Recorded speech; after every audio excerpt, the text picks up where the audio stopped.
People don't usually clap for me, but Kevin's here to just share a slice of his story. I know from speaking with Kevin that life has not been always easy, but I know you've known God from the beginning of your life up until now, and He's done great things, and that's what we want to hear about a little bit this morning, so thank you. Thank you. Just because I brought a binder up here doesn't mean that we're going to be here a long time. God is awesome. God is amazing. And like Shane was saying, God never promised that this life would be easy. In fact, living in a broken world, God told us that we would experience pain here. And that's a part of this life, because this life is broken. But the really cool thing is that God never leaves us. He's here with us through all of it. And when we're broken, He's there to put us back together. And I've been asked this morning to share a little bit, just a slice of my story and my journey. And my journey's a bit of a rocky one. It's been a bit of a rocky one. And we've all experienced hardships, and I know I've experienced my share. But my story, my journey starts when I was just a kid. I was about 9 years old, and I wanted to be just like my dad. My dad was, he was the pastor of a very dynamic church in Southern California. Had his own radio show, was in the media all the time, and to me, he was the guy. And I wanted to be just like him. And life was good. Life was good as a kid. Until that Wednesday.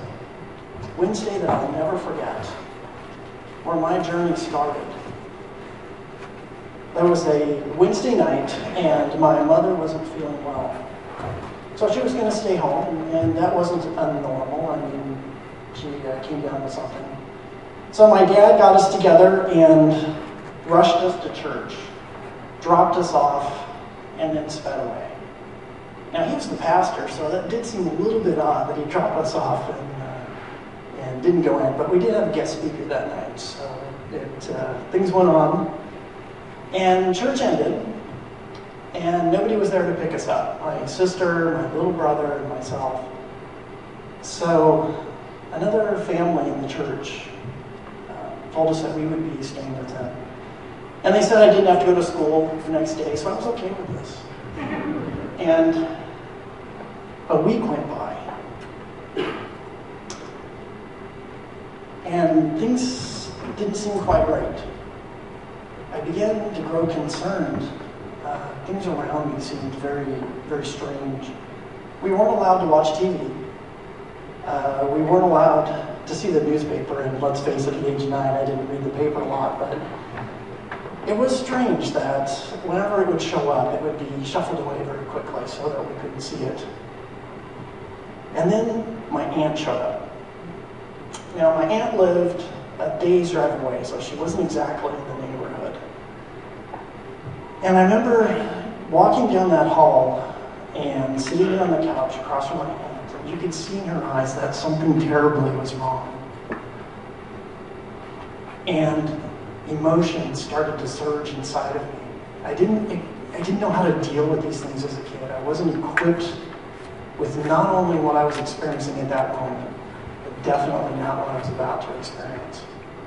She told me that my mom was in the hospital, and that they had been waiting for her to be well enough for us to go and see her. And that she was taking us there right now. And I remember thinking, where's my dad? What is going on here? We got to the hospital, and things seemed to become a blur. There was a host of police officers there. There was a bunch of official-looking people there. My grandparents were there, and they lived across the country. And everything just seemed like it was moving in this storm that blindsided me. I got to the intensive care room and walked in, and everything stopped. There was wires and hoses everywhere connected to this frail, broken body. And that was my mom. And then she started to unfold this horrific event that had taken place that Wednesday night. She told me that somebody had come into our home while we were at church and beat her with a lead pipe and shot her with a gun until she was out of bullets and left her for dead. But by the grace of God, she was able to crawl to the neighbor's house and get help. And I was angry. Somebody hurt my mom. I was a kid and I didn't know how to deal with this stuff. And where was God in all of this? And the worst part was about ready to come. When she told me that my dad planned everything. And he was behind this. And I fell apart. My dad, the guy I wanted to be like, ruined my life. Well, we left there, got in my aunt's car, and we drove all night to her house, where we stayed for a couple of months until my mom was well enough to come and be with us. I never saw my school again, never saw my friends, never went back to church, and I didn't have a dad anymore. I thought my life was broken beyond repair. But this is where my journey started, but it's not where it ended. God has been amazing. The years that came after that, God put my life back together in a way that he was not a God out there someplace. He became my dad. He became my father and walked with us and never, ever left us through the hard times. There's 1,000,001 stories that happened as he put things together. And I don't have that much time, so. Some of the things that happened, right after everything happened, we were pretty poor. And I can remember one time when we basically didn't have any food. And we prayed. I think we lived on miracles during that time. It was amazing. And in the morning, there's a bag of groceries at the front door. And things like this would happen. Another time that I still have a scar from today involved my neighbor's go-kart. Yes. We were living in an apartment, and my neighbor was a little bit older than me, and he had this really cool go-kart. And it was fast, really fast. So with some consistent, perpetual begging, he would occasionally let me drive it around the block. And so this one afternoon, I had gone through this routine, which, by the way, was not a very good idea since I was a kid and had no idea how to drive anything. And so he let me take it out, and I was going around the block, and I wanted to get the most out of this ride because I knew it was going to be short. And so I was going as fast as I possibly could, came around that last corner, and came into contact with an impact in the back of a parked car.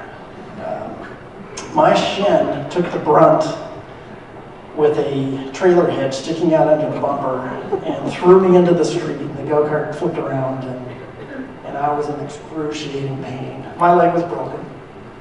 And my friends picked me up in the street and carried me back to the apartment. And my mom came in, and we couldn't afford to go to a doctor. So she laid hands on my leg and prayed. And that night, God healed me, and I've never had a problem with that leg ever. I still have a scar.